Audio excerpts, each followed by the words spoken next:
Bonjour à tous, mesdames, messieurs, bonjour. J'espère que vous allez bien, c'est Vincent. Moi, ça va pas mal, comme toujours, je dirais.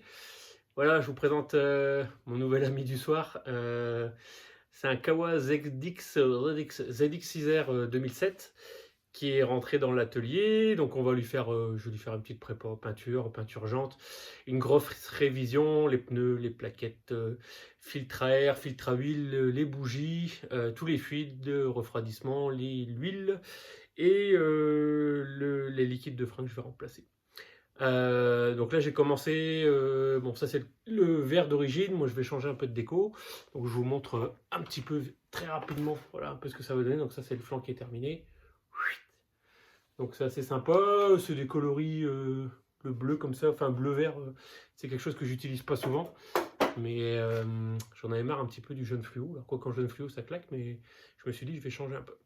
Donc là, ce soir, je vous fais une vidéo parce que je vais changer ça. Et puis, je me dis, tiens, peut-être faire filmer ce que je vais faire comme ça. Si ça peut aider certains, tant mieux. Donc ça, c'est les plaquettes de frein avant. Donc je vais les remplacer. Donc forcément, on remplace avant gauche et avant droit en même temps. Du coup, j'ai tout préparé et puis je vais filmer ça.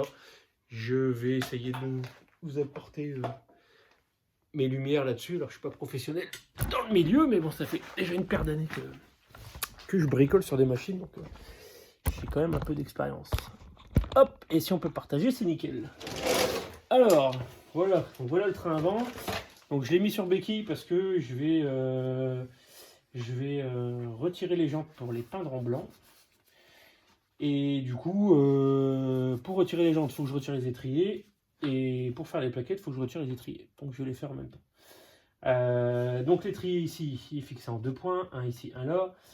Généralement, c'est fixé avec de la loctite. Donc la loctite, c'est quoi? C'est un liquide, une espèce de colle, on va dire, qu'on met sur le filet de la vis et qui empêche avec les vibrations que ça se desserre. C'est vrai que ça serait un peu gênant d'avoir une vis d'étrier qui se desserre en roulant.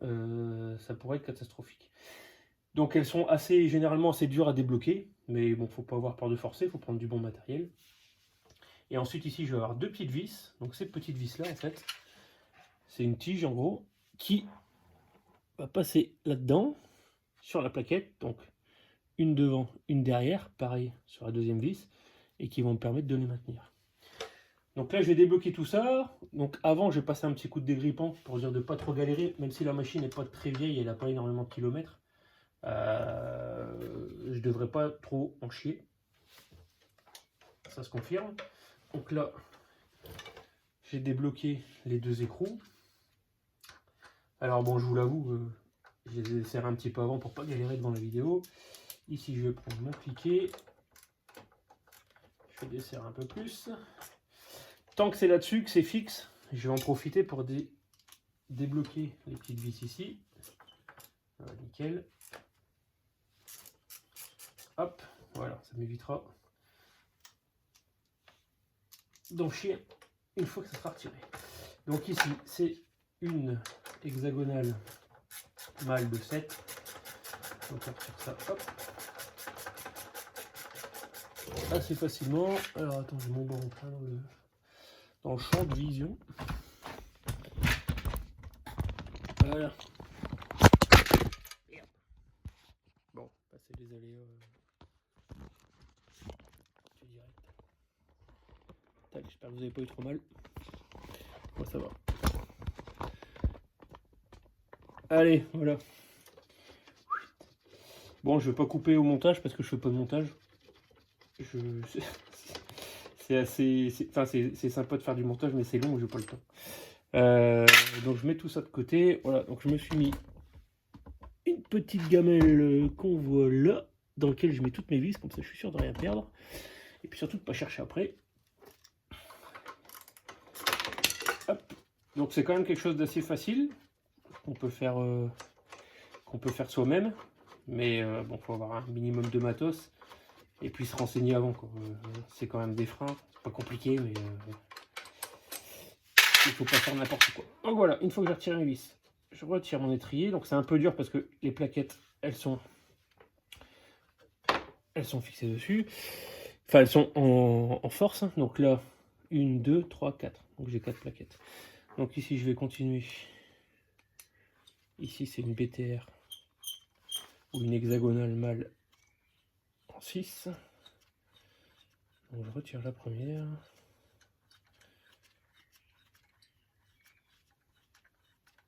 Bon, alors c'est vrai qu'au montage, quand on fait du montage, c'est bien. C'est qu'on peut accélérer les périodes mortes comme celle-là, où il n'y a rien trop d'intéressant que de dévisser une vis. Et voilà, la première c'est bon. La deuxième c'est parti. Oups.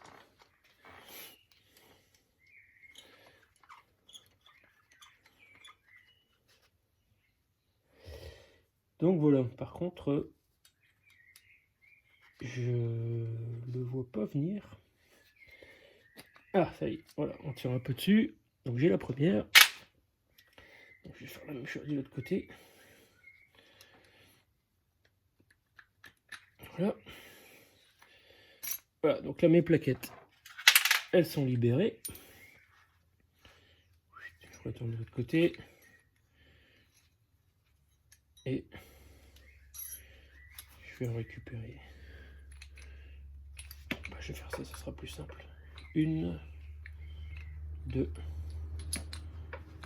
Je vais pousser là. 3, 4. Voilà, j'ai mes 4 plaquettes. Alors, c'était du Brembo. Je pense pas que c'est d'origine parce qu'elle avait 1000 bornes. Ils sont quand même. Elles sont quand même. Bon, il reste 3 mm d'épaisseur. Donc, on va les jeter. Hop. Alors, ça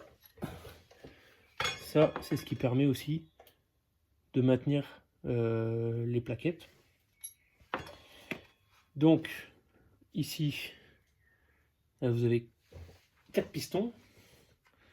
Donc, comme je vais mettre des nouvelles plaquettes, je vais les repousser. Donc, ça se repousse à la main. Si jamais c'est galère, il suffit d'ouvrir le bocal de liquide de frein avant. Parce que l'arrière, ça sert pas à grand chose quand on travaille sur l'avant. Pour les pousser. Donc, en gros, à l'intérieur, il y a un fluide. Et ce fluide-là, il sert à actionner des pistons qui vont aller pousser les plaquettes sur le disque. Bon, voilà. Alors, chaque fois que je fais un peu de bricolage comme ça, bricolage, on va pas appeler ça du bricolage. Chaque fois que je travaille un peu sur les machines, j'aime bien que ce soit bien propre. Toujours, c'est pas tous les jours qu'on fait ces plaquettes. Donc j'ai du nettoyant frein, donc ça sert à nettoyer les freins, vous avez compris. J'en fous un petit peu. Donc en gros, c'est un espèce de solvant qui s'évapore assez rapidement et qui va permettre de décoller toute la poussière des plaquettes pour avoir, voilà, pour que ce soit propre. Et puis ça évite des soucis parce que là, elle n'est pas vieille la machine, mais je pense que quand elle aura 50 000, si ça n'a jamais été nettoyé, bah voilà, ça va faire de la crasse. Et puis, je pense qu'on va commencer à avoir des petits soucis. Alors là, je vais prendre 2 plaquettes. Donc, la petite oreille, je la mets à l'intérieur. Hop, ici, pareil. Je vais retourner l'étrier. Alors, si elle veut bien se mettre, bien entendu. Peut-être lui demander gentiment.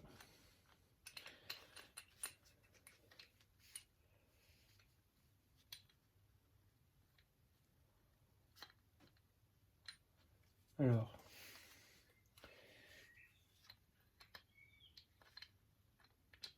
Voilà. Moi, j'ai eu peur 2 secondes.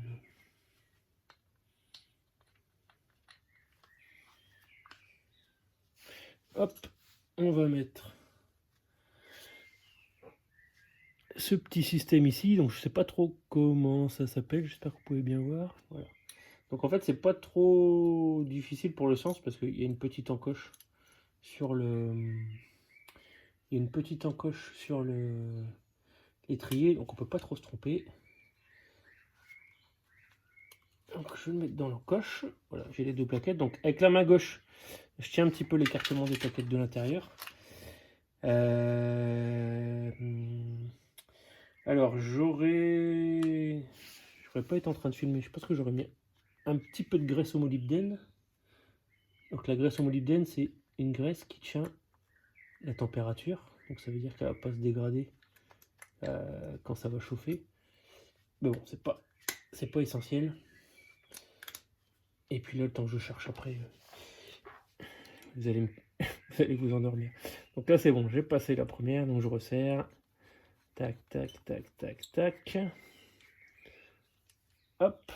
Alors la vis, la petite plaque de maintien. Et là, j'ai bien mes 2 plaquettes toutes neuves qui sont installées. Alors maintenant, je vais faire exactement pareil. Donc je vais prendre les 2 suivantes. Hop.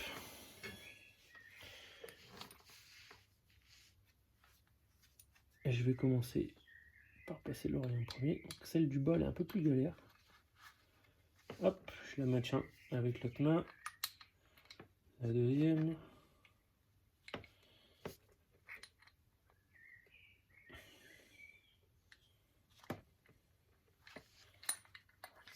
Ça devrait le faire. Ça devrait presque le faire. Voilà. Donc là, avec la main gauche, je maintiens les 2 plaquettes, mais j'essaie de caler mon doigt. J'ai des gros doigts entre l'espace des 2 plaquettes. Et je vais prendre, on va appeler ça une goupille. Donc je repère bien la grosse partie, la partie que je vais mettre sur le plaquette. Après, c'est plus ou moins du montage logique. De toute façon, en mécanique, c'est toujours logique. Donc si vous avez un doute, il suffit de se poser 5 minutes, de réfléchir un peu, et puis vous allez facilement trouver la solution.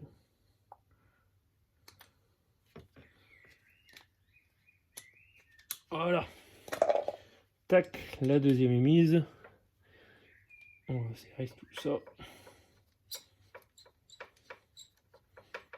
Voilà, et après on fera un plus gros serrage.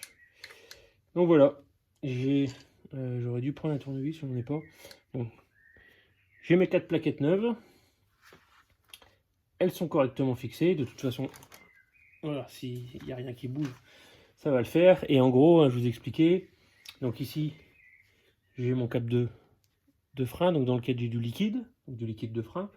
Et quand je vais actionner la poignée, ça va venir pousser le liquide, donc du bocal, jusqu'ici. Enfin, même pas du bocal, non, du piston jusqu'ici. Le bocal, il sert juste à faire la pointe. Ici, ça va rentrer là. Je vais actionner, donc je crois, non, c'est les 4 pistons qui bougent ici. Ouais, c'est les 4 pistons qui bougent. Donc les 4 pistons, sous l'effet du liquide, ils vont pousser. Ils vont pousser quoi? Les plaquettes. Et ils vont pousser les plaquettes sur le disque. Et ça va actionner le freinage. Voilà. Bon, pas trop compliqué. Donc après, pour les remettre, il suffit juste de s'assurer que les plaquettes soient bien écartées pour les faire passer dans le disque. Là, après, on enquille ça. Donc moi, je vais pas le faire parce que je vais démonter les jantes derrière. Donc je vais pas les remonter. Donc par contre, ce que j'ai remarqué, c'est que ici, j'ai pas de frein filé. Donc en fait, quand on a du frein filé, on voit qu'il y a une couleur tout le long. Donc souvent, c'est rouge ou bleu. Souvent, c'est rouge. Là, il n'y en a pas. Donc je vais en mettre un peu au remontage pour éviter que ça se desserre tout seul.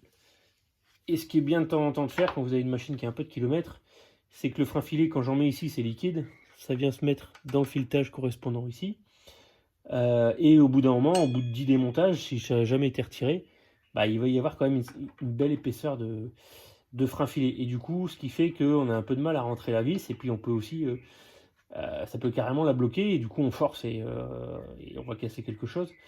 Donc si c'est le cas, ou quand c'est une machine qui a un peu de kilomètres, je vous conseille de passer un petit coup de tarot pour refaire le filetage. En fait, on va pas refaire le filetage, on va retirer le frein filé. Voilà. Donc passer un petit coup de tarot dessus. Mais du coup là il faut retirer l'argent pour pouvoir travailler proprement. Voilà, bah, j'espère que ça vous a plu. Si ça vous a plu, faites-le savoir, n'hésitez pas.